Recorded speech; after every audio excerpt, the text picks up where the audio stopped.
Hi girls, so if you haven't already heard, there's a $250,000 all-girl trio LAN event that just got announced. I wanted to come on here and talk about the details of that, what I've heard, what I know, what's rumored, because I know there's a lot of confusion on Discord and Twitter about what's actually going to happen. I'm not hosting it, I'm not casting it, I'm not involved in it anyway. I'm going to be playing in it just like everybody else, but this is just stuff that I've heard and stuff that I've seen on the website. So the first thing that you guys need to know is that it's all US residents. Everything about this is only for US residents. I'm going to put a screenshot like right here of the actual rules on who can play and who can't. So here's the flyer for the event. There's going to be 3 majors, majors 1, 2, and 3. The format for all 3 of the majors is going to be the exact same. It's going to be 6 games on NA Central builds. If you guys have ever watched or played in any eFuses before, you know that normally it's like half 0 builds. There's no 0 builds in this. Only US residents can play in the qualifiers and obviously the LAN final. The reason that's only going to be US residents who are girls that can play in the qualifiers and the finals is because it's in some part sponsored by the US government. Major 1's qualifiers is going to be on May 16th of this year. So we don't know exactly how the formatting is going to go for the qualifiers, but we do know there's going to be no invites, so nobody famous is going to get an invite like normal. Nobody's going to get an invite.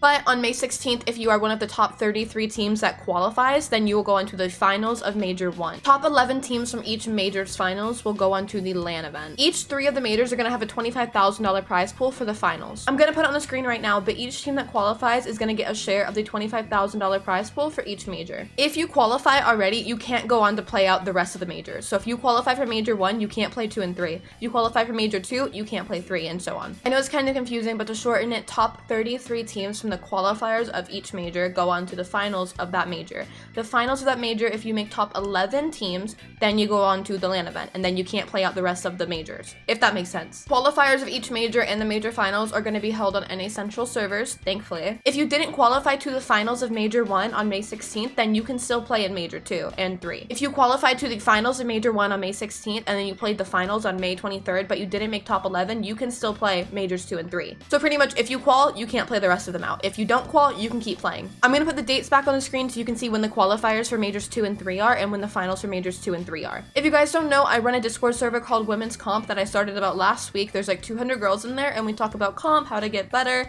anything about girl tourneys, anything about actual tourneys. We try to find teammates.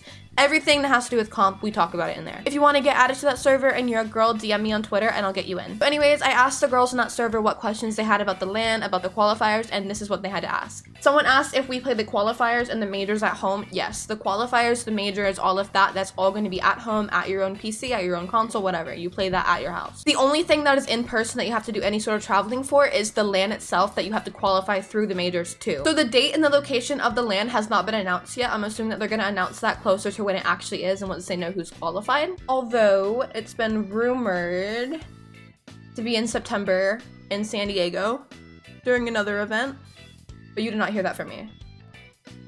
Obviously, the full rules and description of the LAN event are going to be on the website for the cup that I'm going to link down below, but I'm going to go over some of the questions people have asked me that I know the answer to. If you qualify, they will pay for your flight and your hotel. You have to be at least 13 years old to play any part of it, the qualifiers, the majors, the finals, the LAN, whatever. If you're under 18, you have to fill out the parent consent form, which you can find that on the sign up page. And then if you're under 18 and you qualify to the LAN, you have to have a parent or guardian go with you. Another thing that people have been asking about is coaches. So just like the normal eFuses and normal votes, you cannot have a coach in your call during the qualifiers, the majors, or the LAN. Now, you can talk to a coach beforehand, you can do all this planning with a coach, but they cannot be in your call. So obviously, anytime before right now, and the second that you have to be in the Discord call for the qualifiers, you can work with a coach. In fact, I would recommend trying to find a coach to work with. I know that they were planning on Twitter who are looking to coach girls. And for the LAN itself, if we're assuming that it's going to be like a stage and everything, then they're not allowed to be on the stage with you and like help you. I'm assuming that the LAN is going to be just like major Fortnite LANs, where they're going to provide a PC for you and then a monitor for you to play on. It would literally make no sense if they told you, okay, well, you have to fly with your PC and your monitor. That's not going to happen. Just like qualifiers to a normal eFuser vote, you have to stream the event, I think either on Twitch, Kick, or YouTube. I don't exactly know. I'm also guessing that they're going to require a face cam either in Discord or on your stream. And for the guys out there, yes, we can tell if you're pretending to be a girl. Yes, we can tell if you're playing on a girl's account. Don't do it. You're annoying. I think I mentioned this, but I might have forgotten to, but the $250,000 prize pool that they have on the flyer also includes the majors. So as we know, each major has a $25,000 prize pool that's taken out of the $250K. So the LAN itself has a $150,000 $275,000 prize pool, and this is how it's gonna look. Another thing that I've seen being brought up is the name of the cup. Yes, it is called the Milk Cup. It is not meant to be offensive or rude or funny. It is the name of the company that is sponsoring it. People in my chat were literally asking me yesterday, why is it named the Milk Cup? If it was sponsored by a lawnmower company, it would be called the Lawnmower Cup. It is just the name of the company. Hi guys, this is me like 5 hours later, and I'm editing this video, and I realized that I forgot to mention 2 important facts. The first being that if you place 12th through 16th in the finals of majors 1 or 2, you instantly qualify to the finals of the next major. So if, for example, I get 14th in major 1 finals, then I instantly qualify to the major 2 finals without having to play the major 2 qualifiers. Same thing for major 2. If I get 14th in major 2 finals, then I instantly qualify to the finals of major 3 without having to play the qualifiers. And the last thing that I wanted to point out was that major 1, the finals and the opens are going to be during the season that we're currently in.